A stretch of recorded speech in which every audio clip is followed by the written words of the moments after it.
Let's begin. Really happy to see all of you today. It's cold today up north in the far north country here at Jack's house in San Rafael. When I lived in Boston years ago, I would come to Northern California occasionally, and it felt like Hawaii to me here in the winter. And now look at me, fleece and scarf, and it's chilly. So good morning, everybody. I'm Trudy, the founding teacher here at InsightLA. And for those of you who may be new, I just want to tell you briefly what we do. First, we meditate together. We do a silent meditation. And I will do some guiding during that meditation, more than I do when we're in person together, because I just think that I don't know, on the Zoom, it's more distracting when we're meditating together. So I'll do some guidance for that. And then we have some teachings and then some chance to have some exchange, some questions and reflections together. And Caroline is here. She's a sophomore at USC, and she's our moderator today. Thank you for being here, Caroline. Happy to be here. Happy you're back.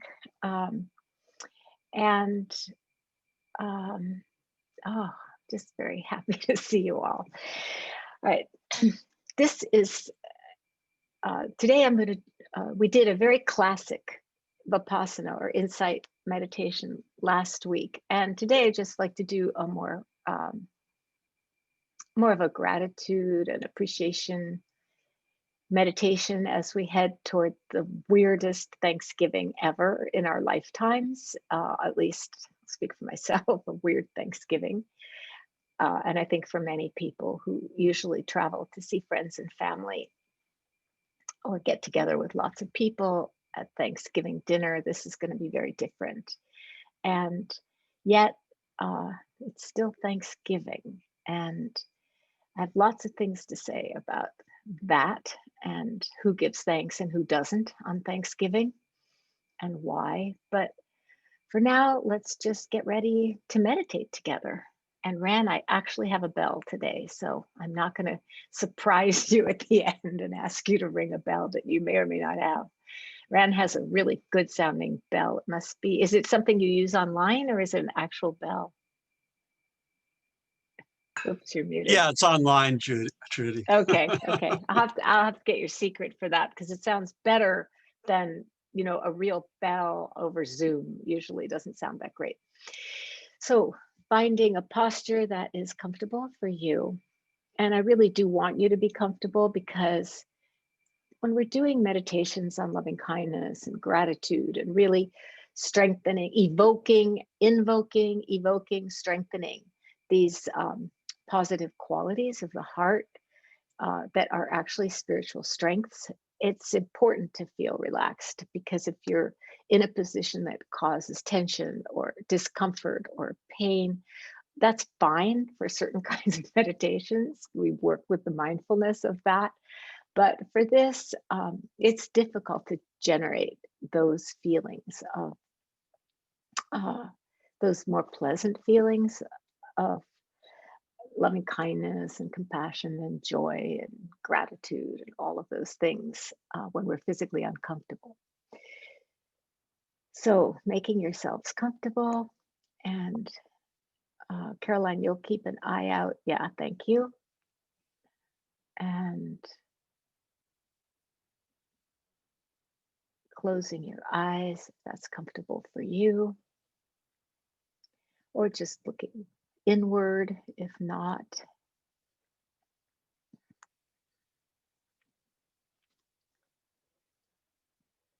And taking a few deep breaths to just settle in to being here in this body, in this posture, ready to receive the goodness of this moment. Taking a breath in and releasing.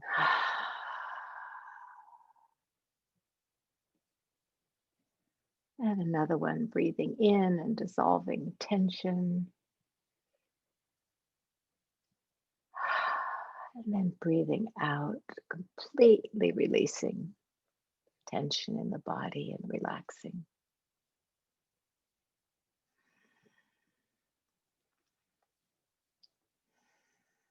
And one more time.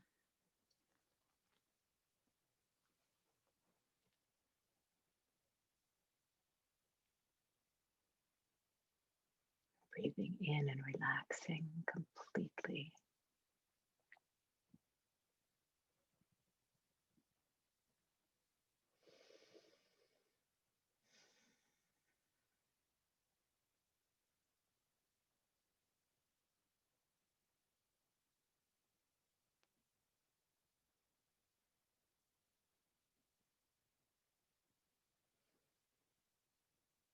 And as we breathe in, just appreciating the breath, which sustains the aliveness of this body, mind, and heart.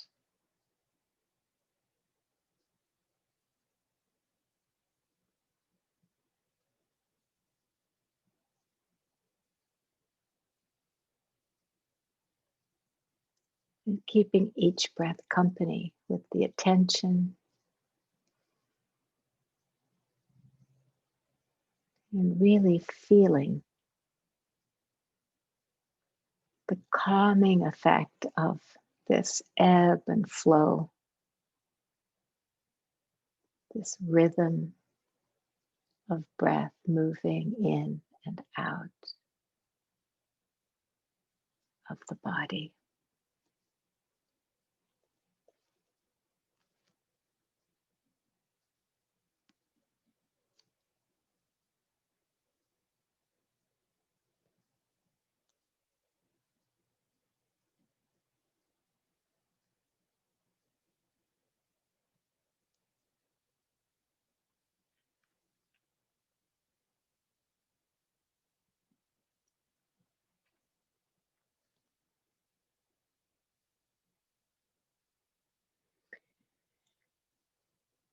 And then beginning with an acknowledgement of gratitude to all the ancestors,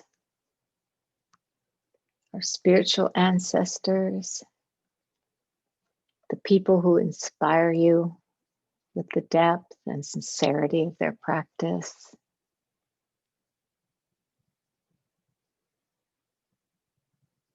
Your familial ancestors,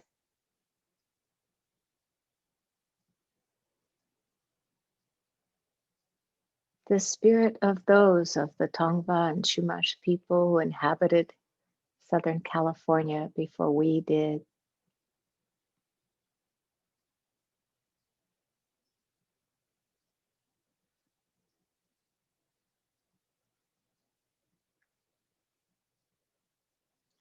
And just offering our reverence.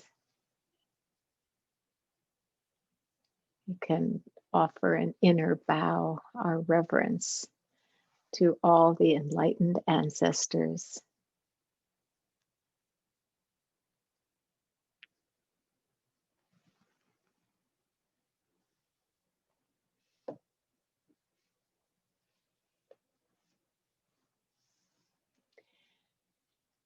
And in that offering, devotion, appreciation, gratitude, just feeling the oneness, the connection.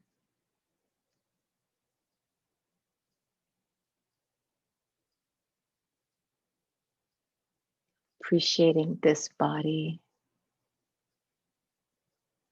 which is the fruit of many, many lives, of so many ancestors.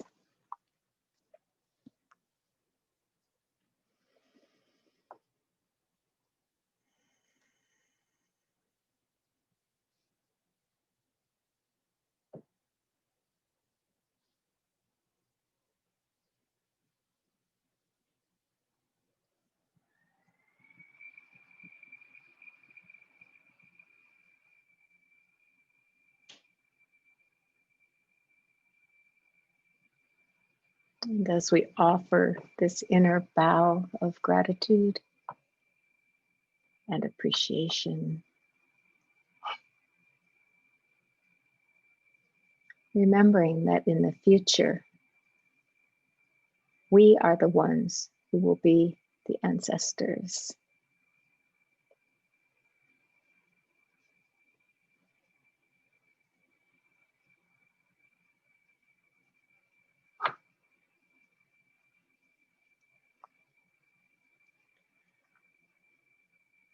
All the Buddhas and Bodhisattvas and saints and yogis, and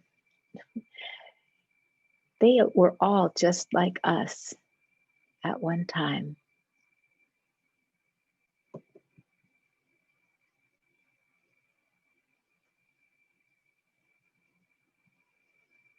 And in the future, we will be the ones.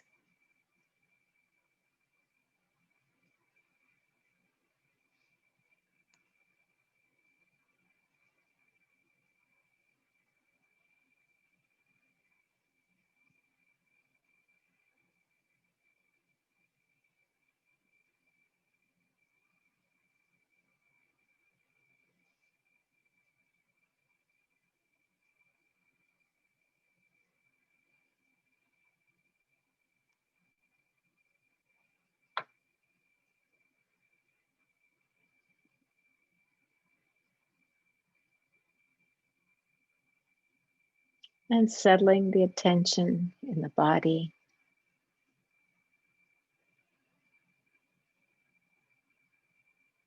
offering gratitude for this movement of aliveness of the breath in the body.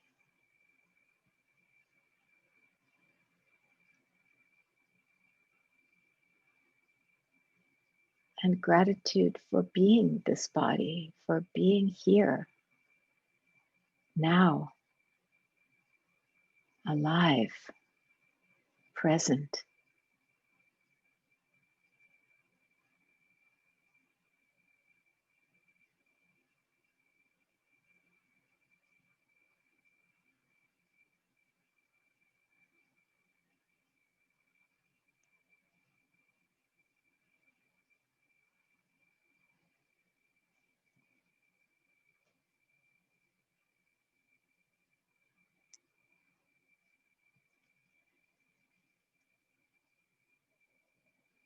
And gratitude for this existence, for no matter how much difficulty or turmoil may be present in our lives right now, simply to exist, to be alive, is a blessing.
Offering appreciation and gratitude for awareness itself,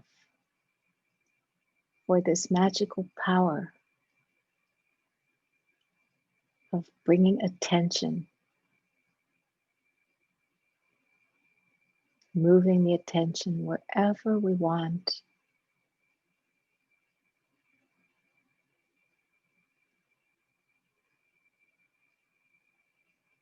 Gratitude and appreciation for the mystery of consciousness itself.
Gratitude and appreciation, offering our heartfelt gratitude and appreciation for the peace that comes when we rest and simply be, moment by moment,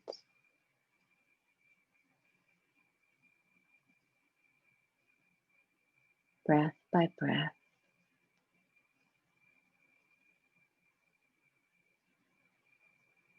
mind and heart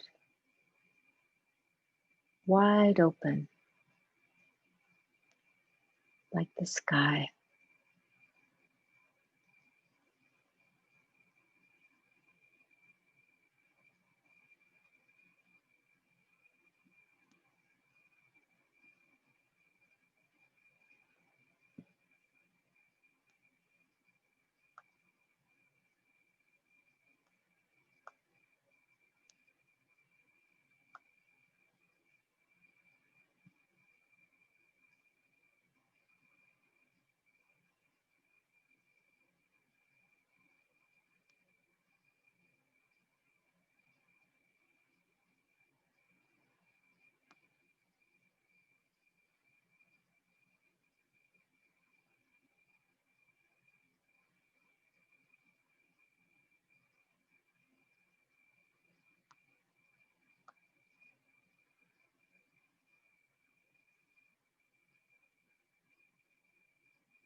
Offering gratitude for the safety, the well-being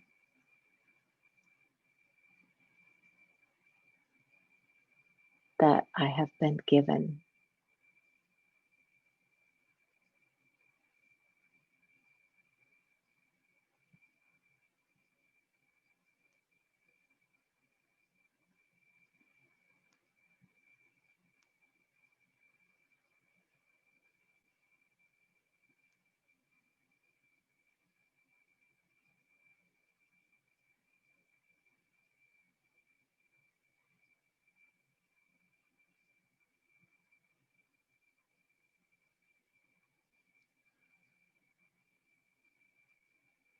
Offering gratitude for whatever ease and health have been given.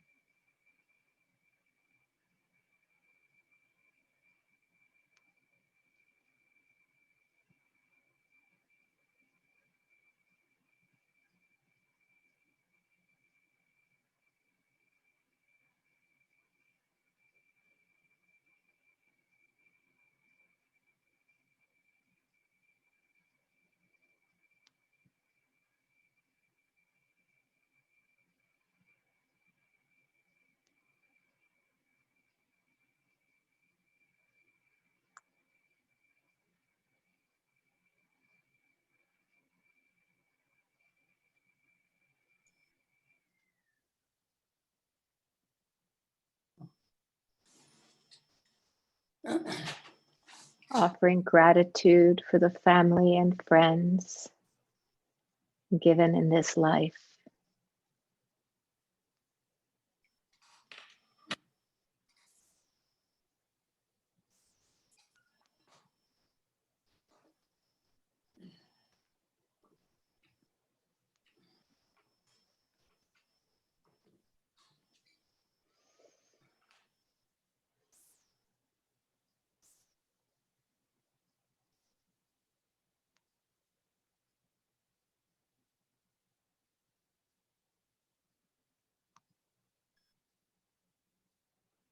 Offering gratitude for the community.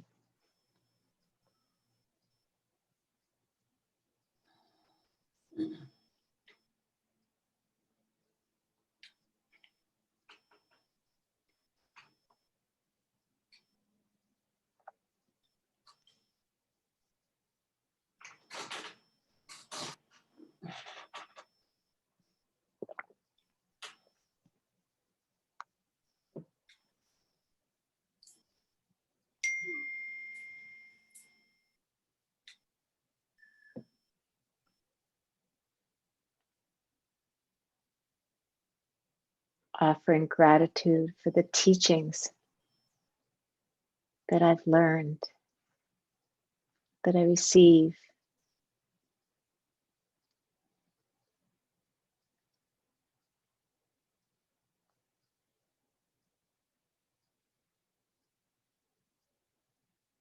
Teachings from people, from animals,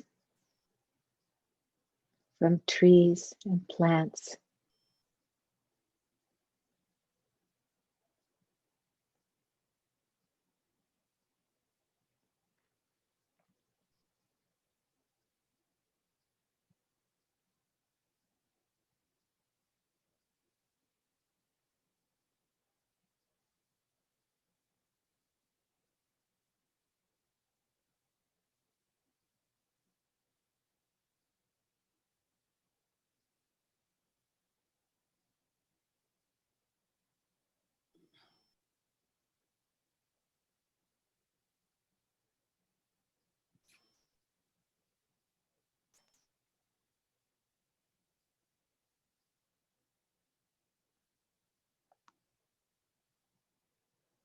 Offering gratitude for the sky, the ocean, the earth, the air and water.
Letting the breath be natural and easy.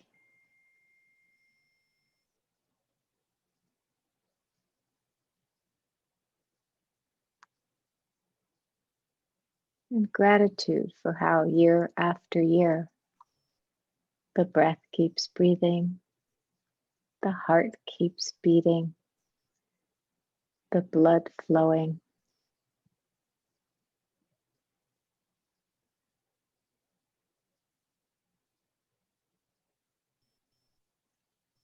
All that has supported our life.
And offering gratitude to yourself for all the care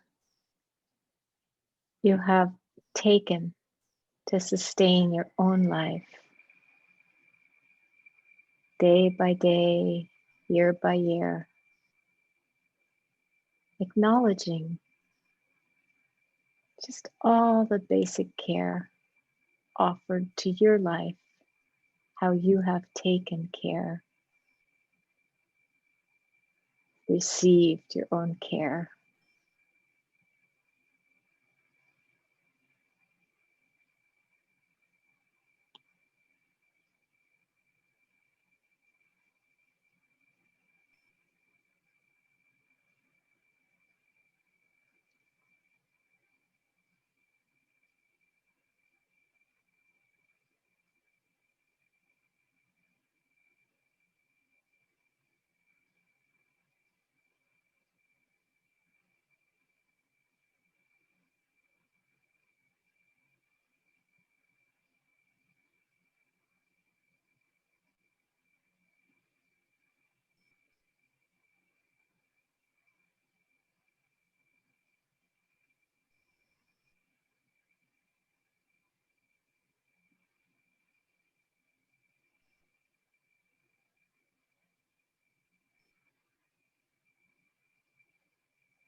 And offering gratitude for the love and friendship of others, for the blessings of others that have been received.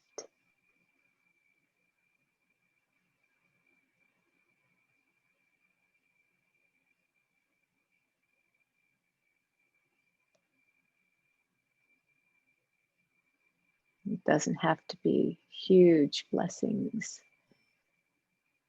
Maybe just your dog happily licking your hand, your cat purring in your lap.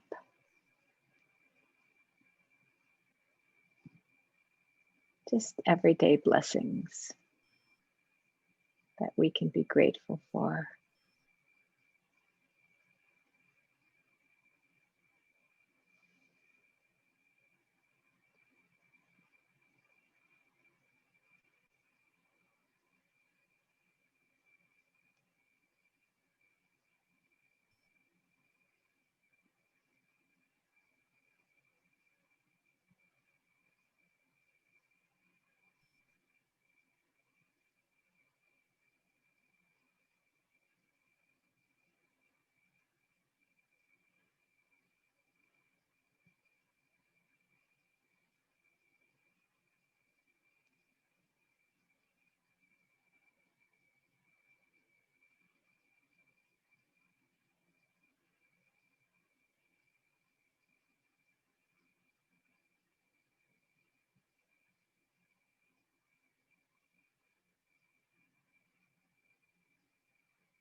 And gratitude for all the essential workers and everybody whose efforts really bless our lives and make them possible every single day.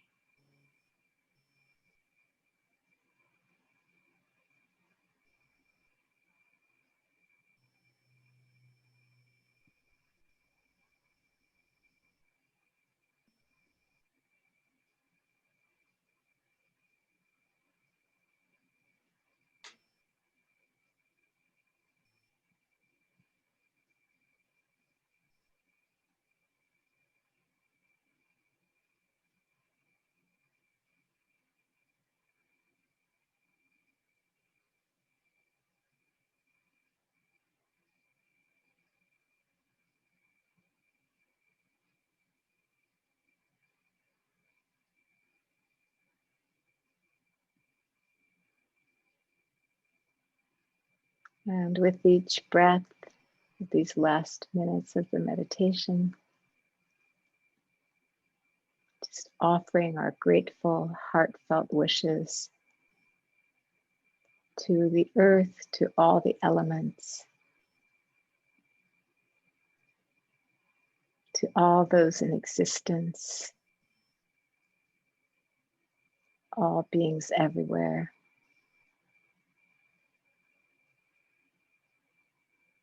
May you feel natural joy, ease of well-being,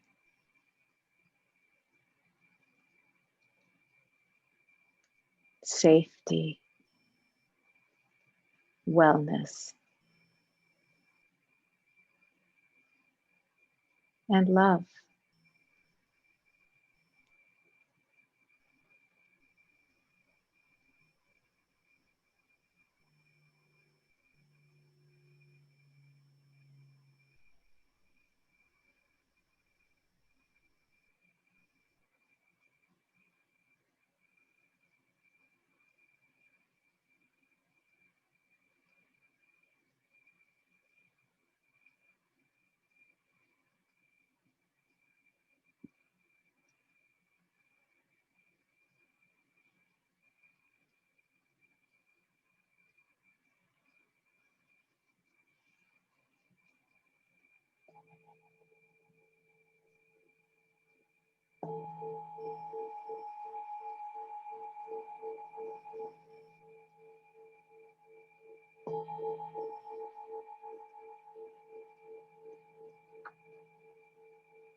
Wow, I don't know about you. I feel like I could just do that all day. It's such an antidote to uh, following the news and doom scrolling and other things that we do sometimes with our time. Really, really grateful to practice with you. Thank you.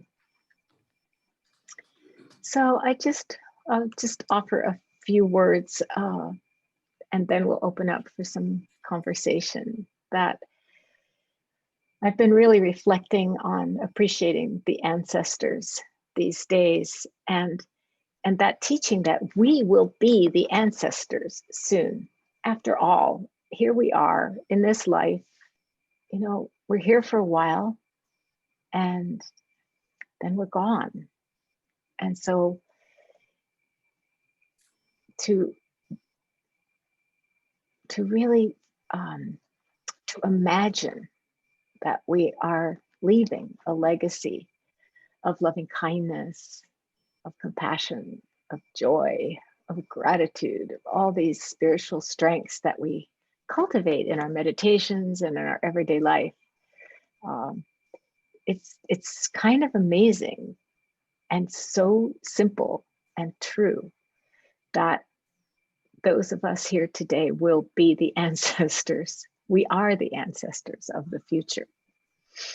And when I reflect on that, it kind of helps me stay mindful. It helps me realize, oh yes, this isn't just my life. This is my life that will cascade into future lives. Just check everybody and make sure you're muted. I think somebody isn't muted. It might be you, Maddie, I'm not sure. Yeah, make sure you're muted. And last night, Jack and I were honored. We received a humanitarian award from an organization called Yoga Gives Back. And it's a beautiful organization of just yoga teachers and yoga practitioners from all over the world, I think from 35 nations. And they have a project of giving back to India, to the source of the teachings, as an expression of gratitude and appreciation. And they showed a video of their project to help educate girls. And one girl was the spokes girl in this video, and she talked about how her brothers abused her for getting an education. The mom talked about how her husband beat her for letting her daughters get an education. And through the support of this organization, this girl and hundreds of other girls are getting an education.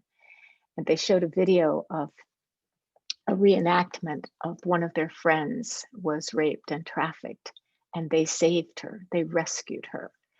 It was so moving to see this, and just to see that, you know, even in really, really tough circumstances, just that we can help each other, that we can uplift each other and care about each other. And it was inspiring to see that. I can actually send you the video. I can send it out to you if you're interested. You can watch it. But I think this is where our mindfulness practice, being able to see clearly, to see not just ourselves, but to see who's around us, and to see with eyes that are really more, not completely, nobody's completely free of illusion or bias, but that are getting clearer and clearer as we remember to be present and practice awareness, practice identifying with the awareness that we are, the loving awareness that we can be, as opposed to, you know, the phenomena that inhabit our awareness. In Zen, we say awareness is the host, and all the myriad phenomena, all the experiences that we have, thoughts, emotions, relationships, life, all, whatever we perceive, those are the guests in our lives. And I've been thinking about, you know, this balance between helping ourselves and helping others, and coming into a sense of comfort with ourselves is so important. And coming into a sense of gratitude and appreciation for ourselves, for the care that we have offered to ourselves and to others, in many cases, many others. That, where does it come from? The wish to do this? How can we build a better world without clarifying each of us as individuals, without opening our hearts, without individuals being able to do that? You know, this is why we practice. This is why we meditate. We meditate for our own comfort, ease, and happiness, but also because we share a general responsibility for all humanity just by being here. And I've been reflecting on finding that balance between how we come into that sense of comfort or ease with ourselves and how we serve the many. And the Buddha told a story that's really helpful in this regard. It's a story about two acrobats. And if you've ever been in the villages in India, you know that there are still traveling, they're like little bands of people who can do acrobatic tricks or play music or dances. And this was, of course, before the internet and everything. This was the entertainment. And these folks still travel around and do their tricks and perform their art. And in those days, two acrobats came to the Buddha and they asked, because they do these, very tricky balancing on each other and climbing, and what's the best way to take care of our act and keep safe? Should I pay attention to what my partner is doing and just really, really focus on what they're doing so I can attune to that? Or should I pay more attention to what I'm doing, really focus on that and attune to that? And the Buddha was really clear: pay attention to what you're doing. If you take care of your side of the street, that is the best way. That's the best way to be. So we are practicing to do that with ourselves when we meditate, when we practice our mindfulness, and not just to help the many who come to our centers, people who are seeking, like you and me, who want to awaken and evolve, but also those who might never find their way to one of our centers or places of practice. We're using center now metaphorically because our centers are online. But the centers in our country are places of privilege for the most part. And so that's why at InsightLA we have Insight in Action, which was my dream, to be able to offer practices that will help us come into a sense of acceptance and self-compassion and love, but also be serving the many, also be helping others in ways that are inspiring. And the way that we do that is we send mindfulness teachers, and we send them to schools, especially now. The teachers need so much support. The children's education is so disrupted by the pandemic. And people recovering from drug addiction, and the Epilepsy Foundation. We have a Spanish-speaking classes in Santa Ana. I can't even tell you all the things. IACT, who works with the refugees, the group that I went to go with a few years ago. InsightLA, we're doing all of this work to serve the many.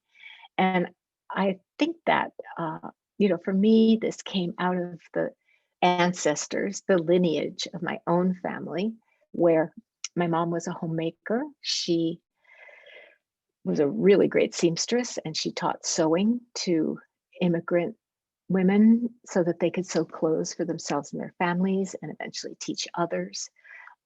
She volunteered in hospitals. I just saw her out in the community. She didn't, in those days, it was the 50s. She didn't have a job and she hadn't finished college, but she served out in the community as well as taking care of us. And my dad, who was a big bodhisattva, who gave his life really for public health, worked at WHO.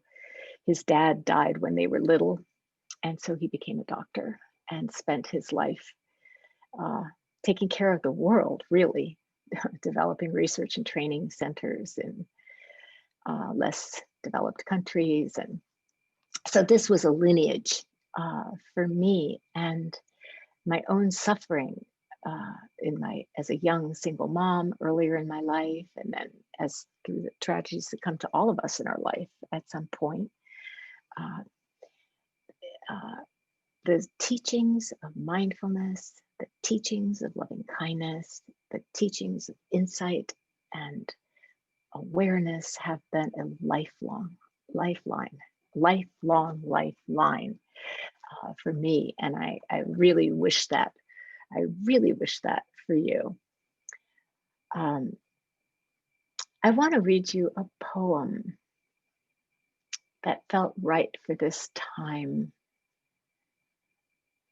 It's a William Stafford poem, and it's called Allegiances. It's time for all the heroes to go home, if they have any.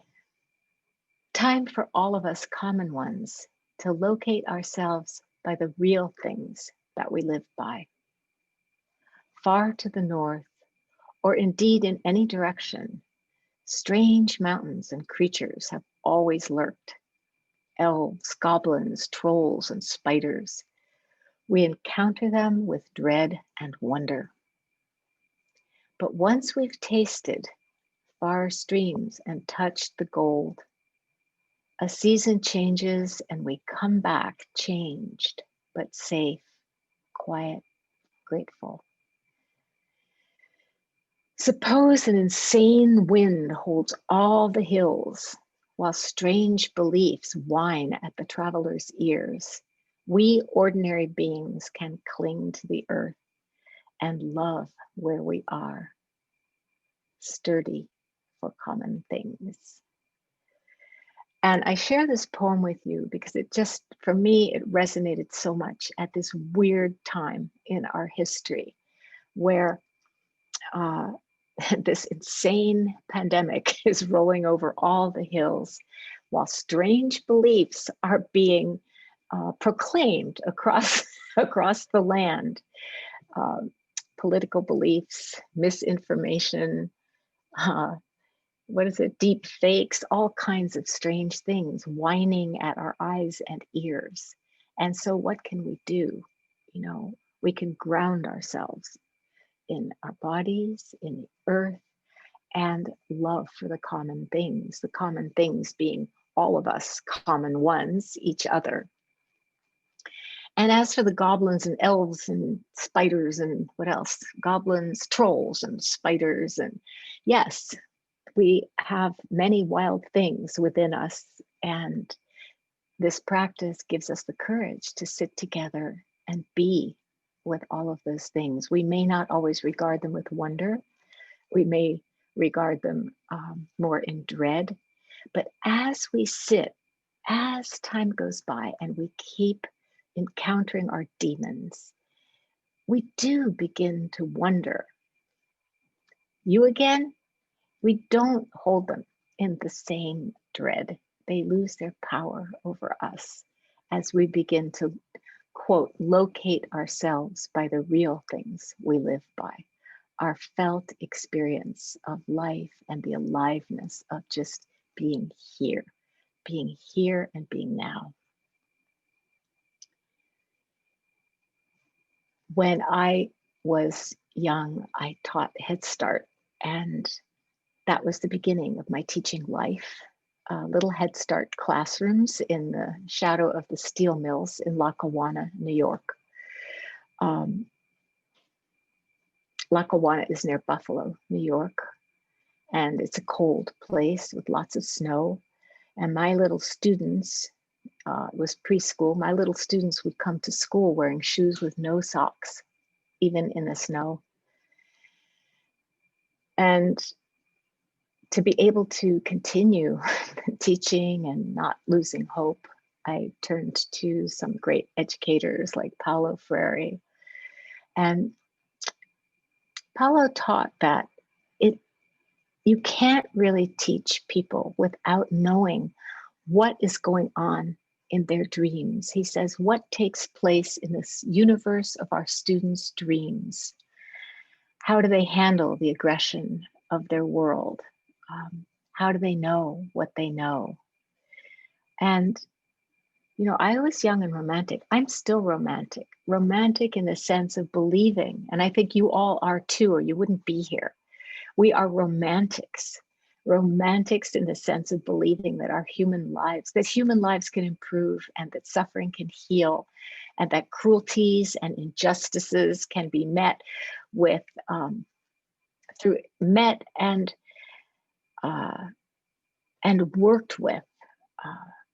worked with through intelligent, courageous, and imaginative transformation of our world. We believe this is possible for our inner world and our outer world, through the arts, through political activism, through spiritual life, through generosity in all its forms, whatever form that takes in your life.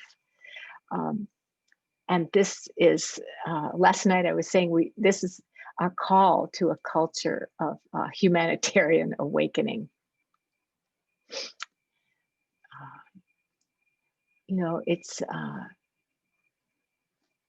This is how we transform our consciousness too. It's a kind of mystical or mysterious thing that it's not separate, our inner life, and how it's reflected in our outer life. Even just now, if you sit here, you can look at the screen or you can look above the screen. I can see the sky in the window behind the screen. And it's I don't know, it's some kind of miracle that what is outside, when we're just clear, just looking for a moment, nothing added, nothing taken away, just present, that the inside and the outside become one thing, one thing.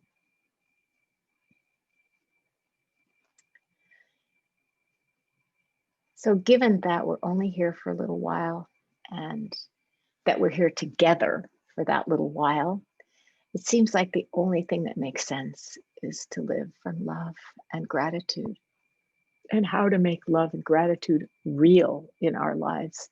That's, to me, the work of a lifetime. And I want to quote Parker Palmer, who is the educator par excellence, inspires so many teachers, including me. He said, "If the doors of my heart ever close, I'm as good as dead. As long as I can feel the darkness as well as the light," and I would say the demons, the goblins, the elves, the trolls, the spiders, as well as, I don't know, fairies and angels and beings of love. As long as I can feel the two-sidedness of my existence, is what he's saying, the doors of my heart remain open. And I can say every morning, I'm alive. And he goes on, he says, "I chalk that blessed fact up to a combination of dumb luck, the love of friends, the kindness of strangers, and the grace mediated by life's many blessings, including poetry and the natural world. For this, I can only say thank you." And that's how I feel too today, for this and so much more, for all of you, for our being able to gather like this and spend this kind of time together. I just say thank you, thank you. So this is, these are just a few words that I wanted to share with you today. And I'd like to open up for some conversation together. We're all in this together. We're all sitting in these bodies that are the fruit of many lives. And we want to extend our gratitude freely to ourselves, to each other, to our world. When you offer a reflection or ask a question, in a way, you're extending your kindness to others, because it takes some courage to step forward in a large group. So who would like to, if you want to say something, down at the bottom of your Zoom screen, there's a participant function. You can see the red dot there, and you can raise your hand inside. If you click on that, there's a place that says raise hand. It's easier for Caroline if you do it that way than if you just wave, because we have several pages of us together here. So if you'd like to say something, just raise your hand, and then Caroline will call on you, and then you can unmute yourself, and we can have some conversation together.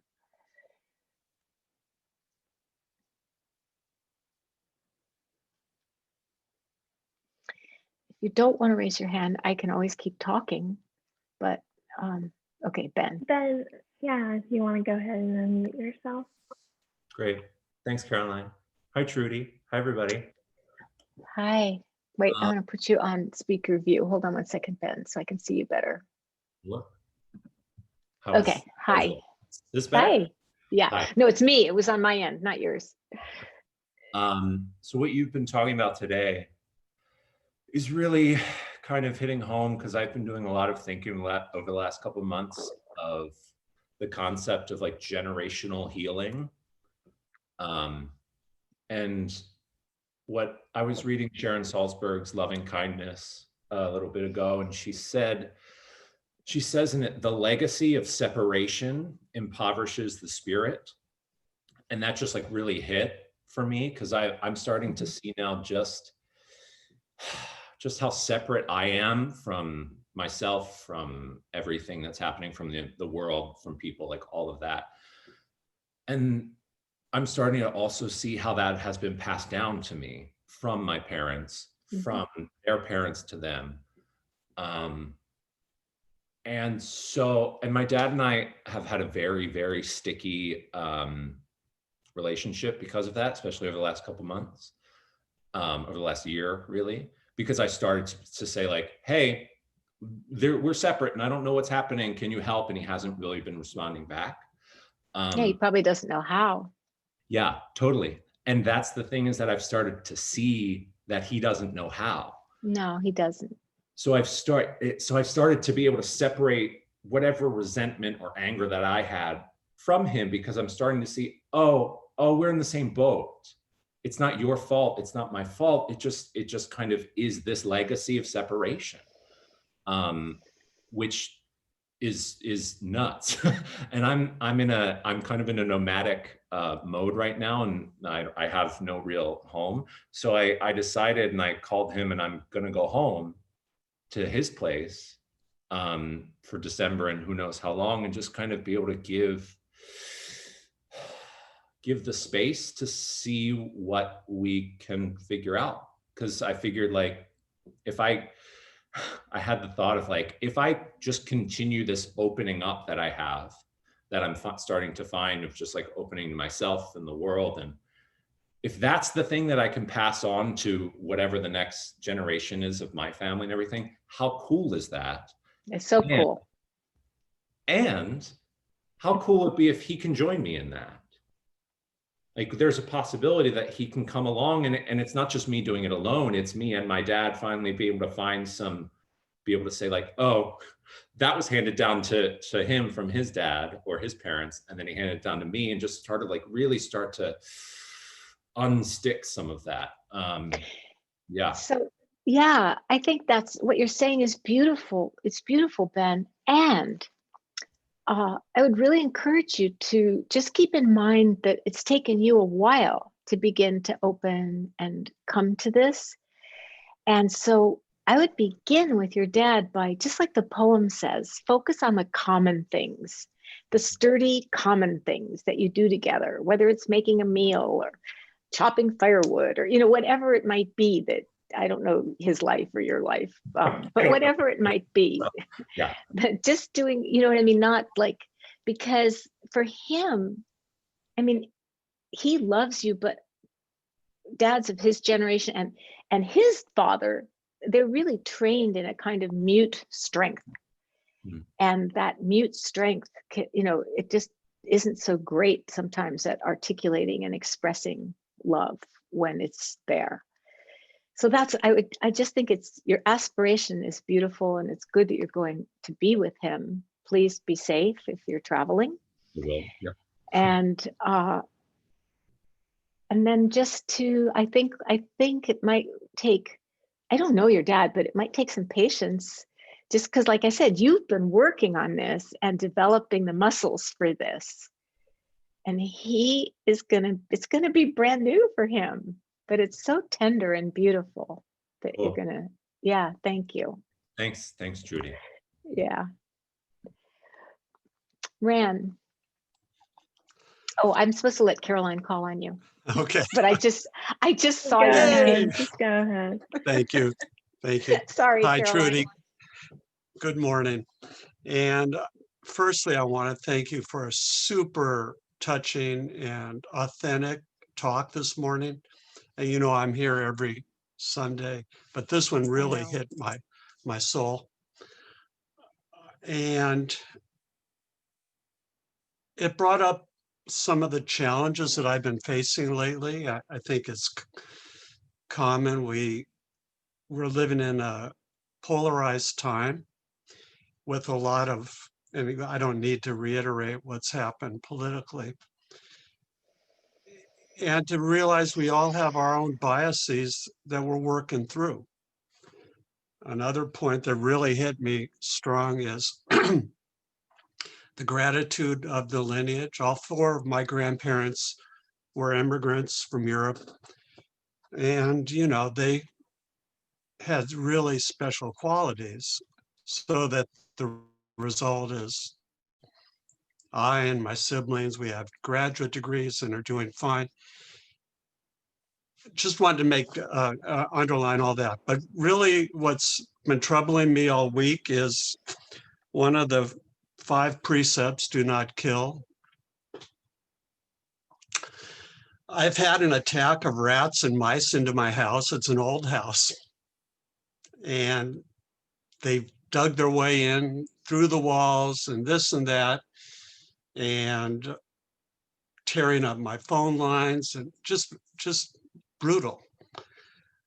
And I've gone on the offensive, meaning not just closing the access, but going on a campaign to kill the characters that live in the yard. At one time, they got into my car, which is in the garage, and tore up the car. So I'm bringing it up around this whole, our practice of non-harming, non-killing, but they're called pests for a reason. Your thoughts about practice and dealing with characters like this? Yeah, this is a really tough koan, Ran. It's a big dilemma because you don't feel good about hurting another creature, let alone extinguishing their life. You know, that's a terrible feeling. At the same time, we do need to have boundaries and limits and protect ourselves. And, you know, if it's any comfort, years ago in my previous marriage to my husband, who was we both taught Zen Buddhism, and we were both we're both teachers and living as long as we were able to with the precepts. I mean, I just say that because the failure to be able to keep the precepts, especially number 3 and 5, is what led to our divorce. But we had an infestation of mice. And at first, I don't mind mice. Some people are afraid of them. I'm not. I was in a retreat cabin once where they just were everywhere. And I don't know, I'm not afraid of them. But, you know, when you find them, the turds in your food, and you have kids in the house, right? Then you have a hard choice to make.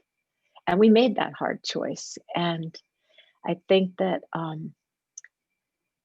if you can do it in a spirit of, I don't know, wishing them perhaps a more fortunate rebirth, if you believe in that. Okay, well, I'm not. You know, just looking at your mind state as you do this, because it is a compassionate act for yourself to protect your home and the things you need to live in this world. So I'm sorry. It's not an No easy answer.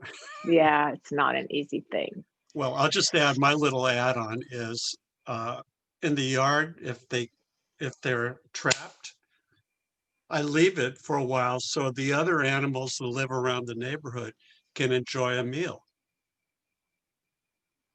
Well, there you go. And so it's So nature. there's a spirit of exactly. Yeah. Anyway, just and other people might have other thoughts that are helpful to you. And if you do, just put them in the chat so Ren can see, because I don't have a ton of wisdom around this, but I do support you taking care of what you need to do to protect your house and your life. okay. Thanks, Trudy. Yeah. I'm a lapsed Catholic, so it's kind of like a confessional for me. Okay. Okay. I'm not going to give you Hail Marys, or, it's not my job. I know. But people can offer things to you in the chat. Thanks. Yeah. Yeah, and I saw Janet, you wanted to share. you still want to, go ahead and unmute yourself. Okay, thank you. Hi there. I'm actually in New York. Oh, good. Yeah, thank you very much, Trudy. I just want to say I'm one of those anxious Jewish women that studied psychology, because I remember you once said yourself, Trudy, you were one of those anxious Jewish women that wasn't anxious anymore. So thank you for that. What I wanted to bring up was actually myself and my husband had COVID in March, and we've totally recovered. And I'm thankful for that. But lately, I've been feeling like this terrible cabin fever, and I'm sure a lot of other people are feeling this way. And I try to be as careful as I can in regard to the COVID. The long and short of it is that my daughter was supposed to come home for Thanksgiving, and she's not coming home. And I'm very, very disappointed. I was really looking forward to that. Sure. And then I'm feeling kind of guilty I'm feeling guilty that I have this cabin fever. I'm thinking to myself, what did Anne Frank do in 1942? And I guess I'm kind of beating myself up about it. And I should be feeling grateful that I've recovered from the COVID, but I'm also feeling like it's enough already. So I don't know if you can offer any words. Listen, if it's any comfort, you are not the only person who is sick of this and who is, I mean, and then the fact of, I mean, look, when I was young, my family lived overseas because, as I explained, my dad was working for World Health. And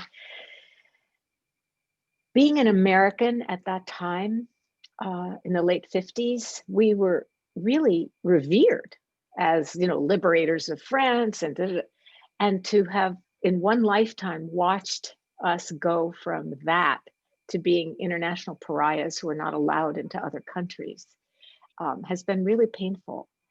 And so there's just so much that is painful about this unnecessarily tragic situation that we are in.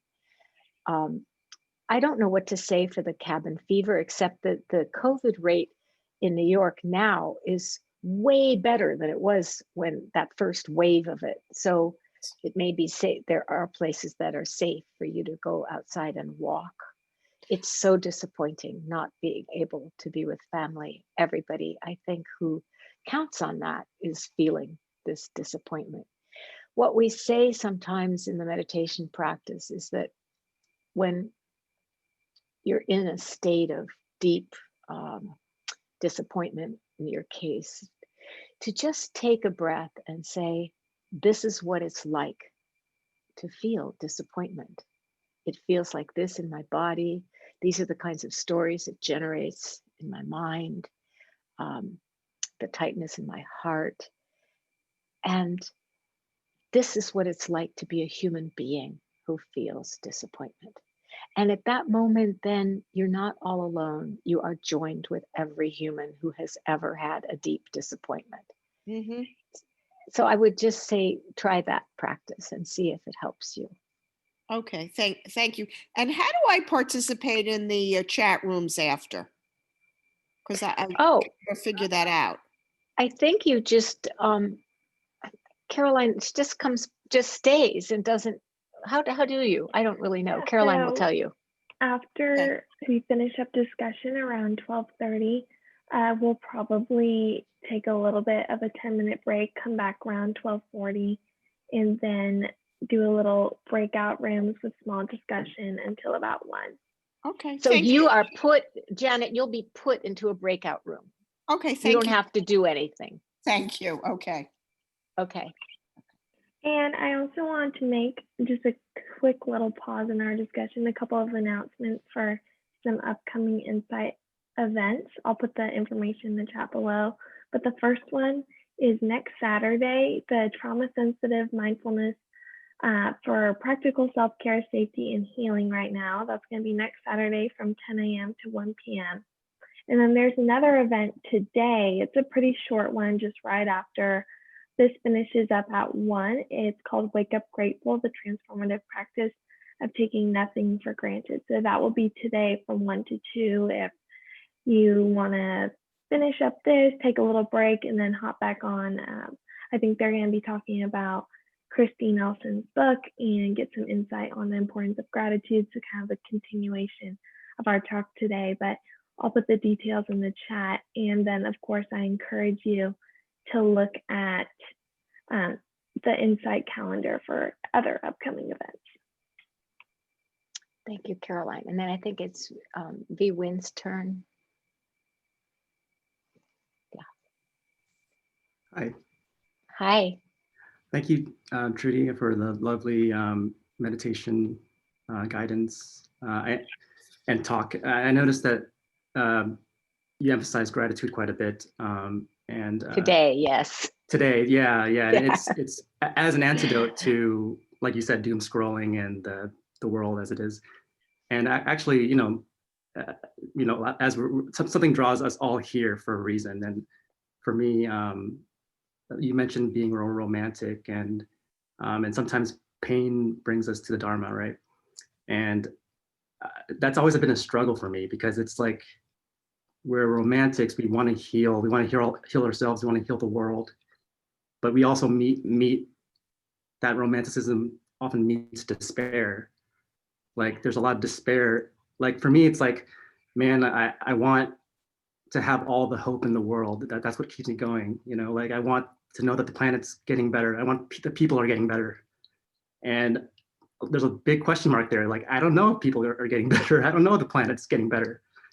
And yet at the very least is that we try to join forces to make the people better, to make the planet better. And I want to like meet that, especially with people, and people from my point of view, people misbehaving, or people having a different ideas than I do, the different paradigms than I do. And I just want to meet it with empathy and compassion and understanding. But it's such a struggle because they're so different. The way they think is so different. And it's like, and we want to go have, at least I want the world to go this way to be healthier. And then some people want to go this way. And we want to meet them with civility and like understanding to have a reasonable conversation about how to make everything better and solve problems.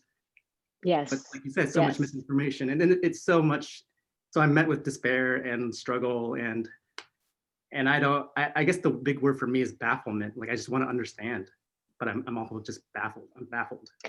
It's really hard to understand what's going on, and there's different angles you can look at. I mean, a couple things. Just first of all, I've told people here over the, I guess, I don't know, maybe last 6 weeks or so, I listened to a book called Caste, C-A-S-T-E, by Isabel Wilkerson. And that book helped me understand the power of systemic racism and the power of the sort of stratification in our society, and supposedly egalitarian society, but actually not.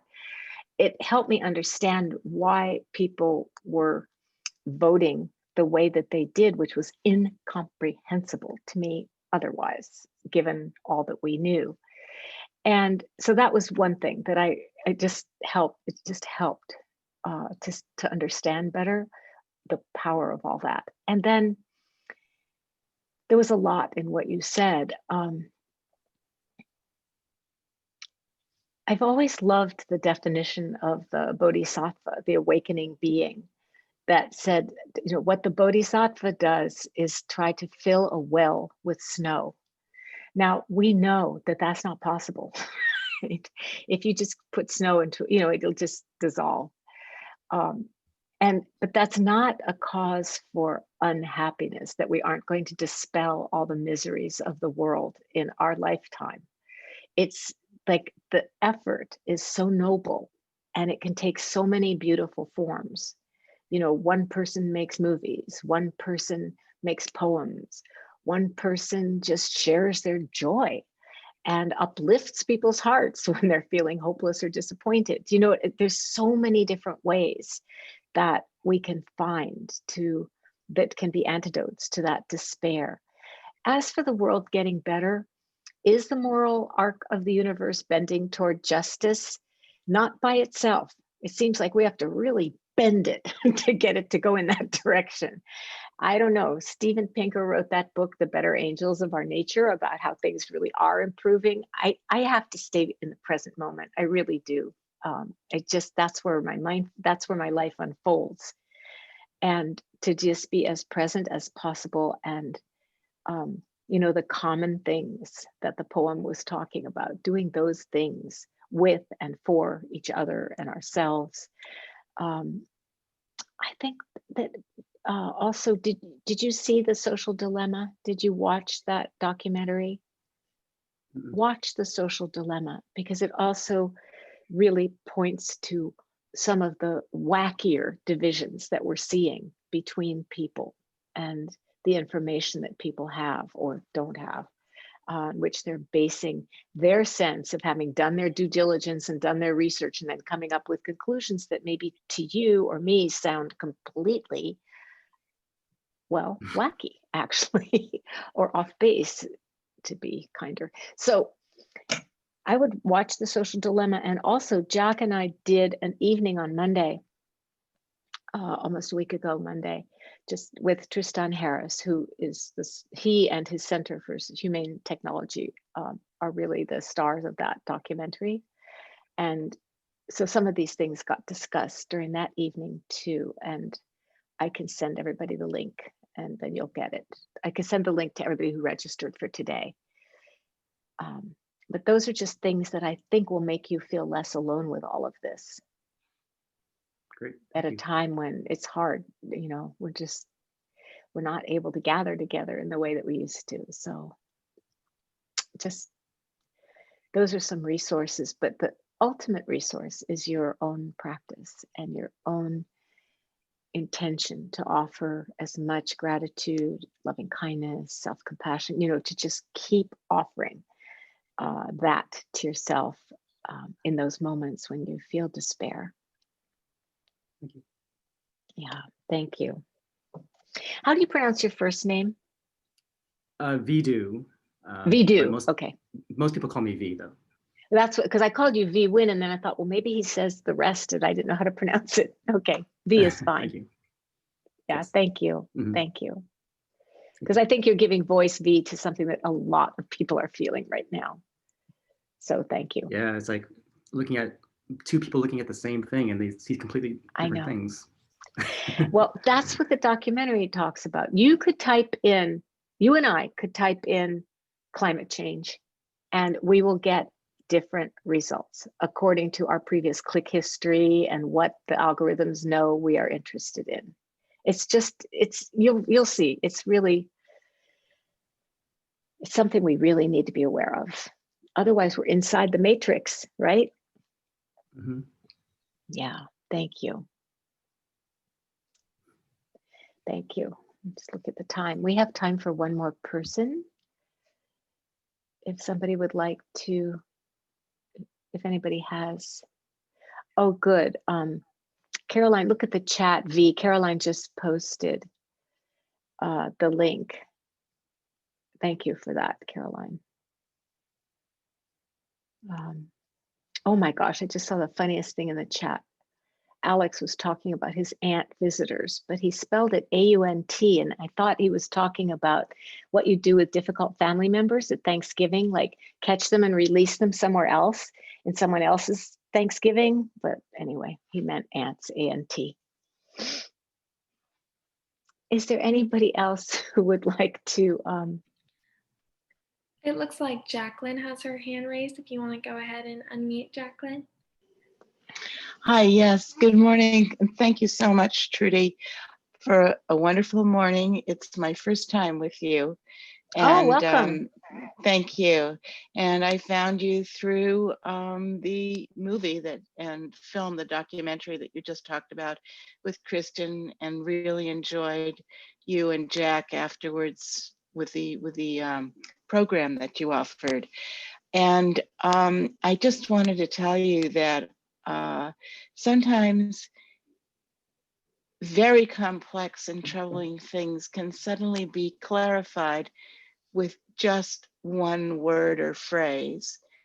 And on a personal level, I'm having some difficulties with this new upcoming Thanksgiving protocol of how to see family and not see them and mask and all of this. So when you said to, I forgot his name, but the gentleman who was talking previously V. about no, the one before, about his father. Oh, Ben, yeah. And the relationship. And you said of his father responding to him, maybe he doesn't know how.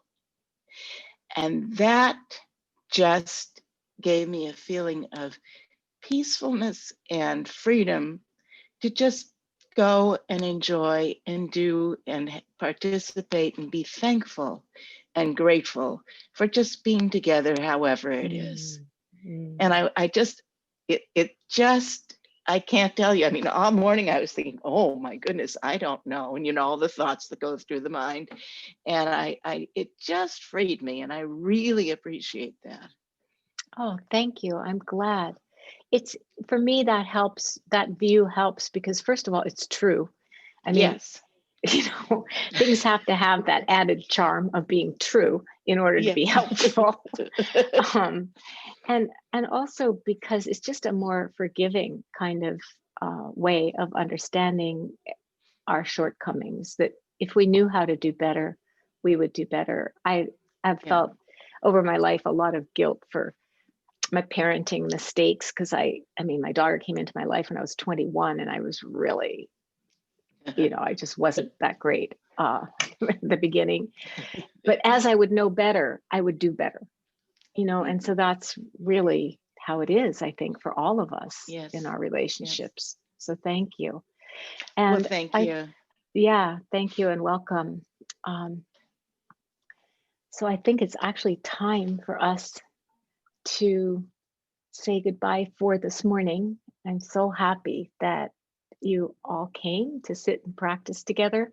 Let's just sit for a minute before we close.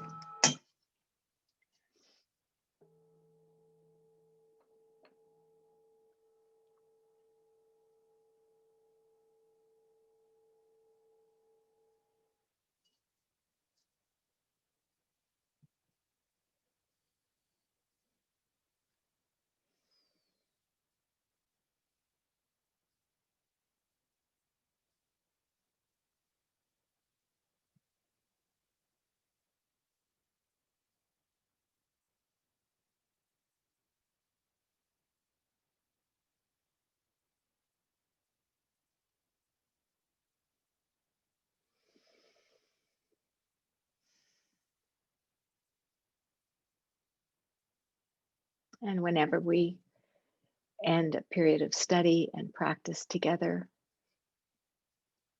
we offer the goodness of our practice. Imaginatively, we express our gratitude and appreciation for having this kind of opportunity to learn together, to wake up, to grow. And we do it by just imagining that we are really sending whatever was good, beneficial, helpful to us, that we're sending it out to all beings everywhere without exception. May we and all beings really open our hearts and focus on whatever we can be grateful for during this really challenging time in our country's history and in our lives, all of us.